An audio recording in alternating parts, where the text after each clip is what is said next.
this is how you can save a Pages document as a PDF on the iPad.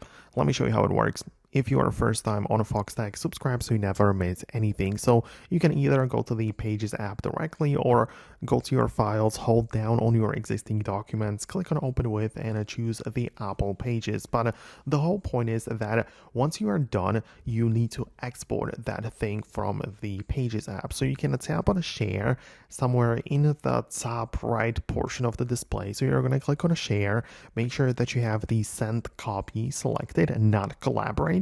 So you want to have the send copy, and below you should find the export and send option, and this is going to make the window pop up asking you which file type you want to go with. So apparently, as you can see, so many other file formats to pick from, but PDF is most definitely one of them. So you can pick the PDF option.